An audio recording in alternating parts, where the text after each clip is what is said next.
What's going on, North Texas barbecue addicts? It's me, Kenneth, and today we're kicking it old school. I'm going back to my roots with my first process of cooking steaks, which was the flip often method. I gotta give my buddy Andrew a hard time.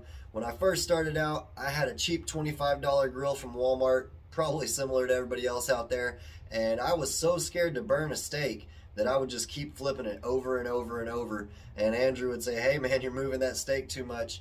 But he did admit those were some of the most flavorful steaks when it ended up off the grill. So we're going back to that method today. This steak turned out awesome. You're not going to want to miss it.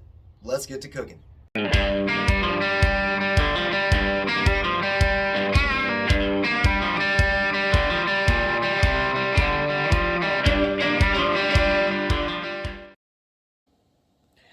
Alright guys, and here is our T-bone steak we're working with here. Beautiful marbling.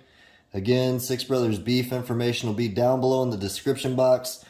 Check out that code NTBA10 to get you 10% off your total order. This has some awesome looking marbling.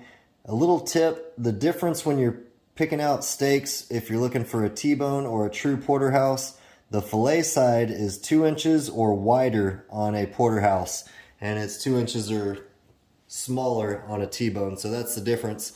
We're working with some Sucklebusters steak seasoning here. This stuff is really good, Campfire steak seasoning. I'll have all the information down below in the description box for the stuff we're using. We've got the slow and sear kettle getting fired up, and honestly, I'm going to be looking to mostly grill this right over the charcoal and the wood chips. I am going to reverse sear it to an extent, but I'm going to be looking to get some good char action on this, so let's go ahead and get this seasoned up. We're going to go ahead and flip this over. Nice color in the seasoning also. Get that flipped over. This is a beautiful steak. So we got the slow and sear getting fired up. I'm going to season this bad boy up and let it sweat in a little bit. And next time I see y'all, we'll get to grilling. Alright guys, we've got this grill humming right around 400 degrees on the direct side, which is perfect. Like I said, we are going to reverse sear this steak, but we're going to do it a little differently today, kind of old school style. And we've got our coals and hickory wood chips over here where our direct heat is, and like I said, we're humming right around 400 degrees. It's time to throw this beautiful steak on right over the coals, and that's what we're going to do. Like I said, a little old school today. We're going to start out searing it just like that there. Let me bring y'all in for a close-up so y'all can get a better peek at that. Listen to that sizzle. It's starting to smell good with that Sucklebusters Campfire steak seasoning. Got a nice kind of golden color there. We talked about all the different seasonings and flavors that were in that rub.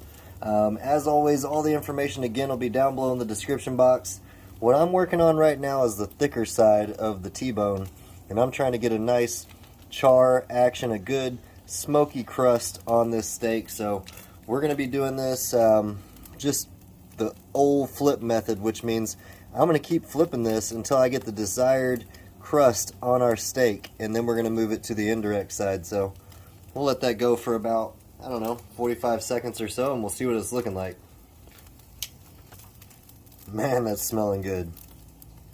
That fat's starting to really make that fire ignite, really getting a nice high heat temperature right up underneath our steak. Let's see what it's looking like here. Starting to look really nice. Let's keep going though. I'd say about 45 more seconds. Alright, so it's been about 45 more seconds. Let's take a peek and see what our steak's looking like here on the side that's been searing up. Looking good. What I want to do is go ahead and even that out and put it over here so we can get a nice crust all throughout the steak. So we're going to give that 45 more seconds. There literally is not much better than steak right over the coals. The smell of it, the seasoning, the beef, the charcoal, the hickory wood. Let's see what we're looking like here. Man, that's starting to look pretty.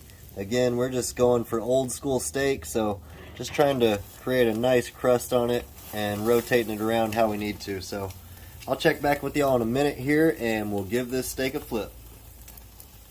Alright gang, it's been about a minute more. It's still smelling amazing out here. We've got the fire going nice. Check that side out right there. Nice crust on it. So let's go ahead and flip it over. Check that out. Again, we're going for a nice old school steak. Sort of reverse sear method, but really just trying to build up those flavors with that char. We're not looking for perfect grill marks or anything. We're just looking for a nice campfire steak, if you will. If you were camping out with your buddies and all you had is a fire rolling and a steak and something to cook it on, you could do it just like this. So let's go ahead and let that roll for a minute. Since we did flip it, let's go ahead and top it off with a little bit more of our campfire steak seasoning from Sucklebusters. Just a little bit.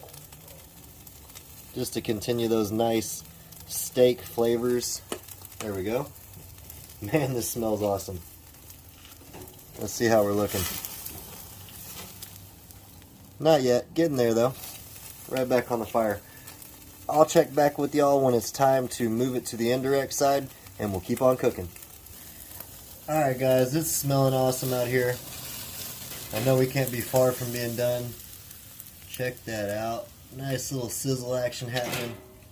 Move it to the indirect side now. And y'all saw we topped the other side off with a little bit of our steak seasoning from Sucklebusters. We're going to top this side off with a little bit more as well. We're going to top this side off with a little bit more as well to continue those nice steak flavors. So this is the reverse sear portion. I'm going to go ahead and shut this lid down and we'll check on it in 5 minutes and see what the internal temperature is, and we'll go from there. Alright barbecue addicts, it's been about 3 minutes more. Let's go ahead and take an internal temperature reading here. Man, 123 right there. 125 right there. This looks beautiful. It smells amazing. I'm going to go ahead and pull this off, let it rest, and next time I see y'all, we'll give it a try. Alright everybody, this has been resting for right around 10 minutes now, just covered in foil. Man, that looks beautiful. Smells amazing. Let me get y'all a little bit of a closer look there. Look at that crust. Again, good old campfire steak, but we used our kettle today. I do want to top it off with a little bit of our steak rub, the campfire steak rub there from Sucklebusters. Just a little bit over the top, not too much. Just like that. Let's go ahead and cut this big guy off the bone here and see how he did. Man, smells amazing.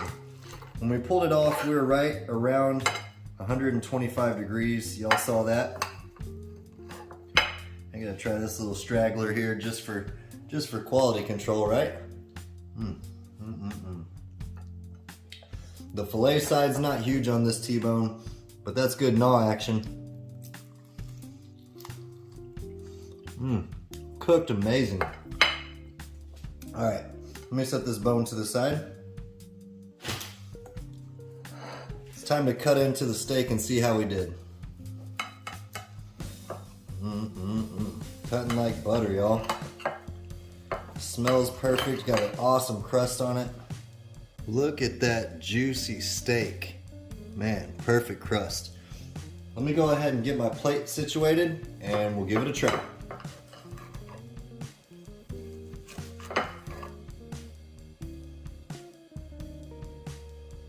Thanks for watching me cook this. It smells really good. Let's take a bite.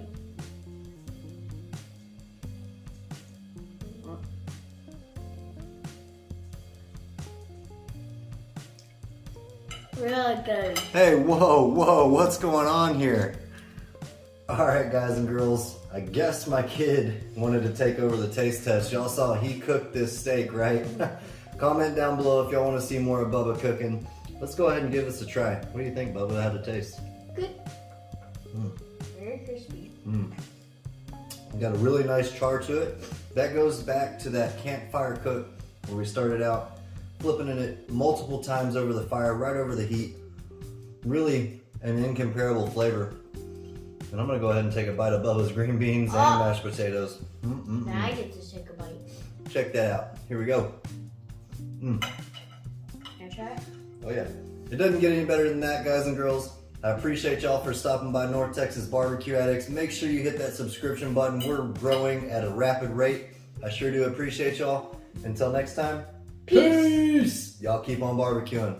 Later. Man, this is a good steak. I just got wondering because how hot it was.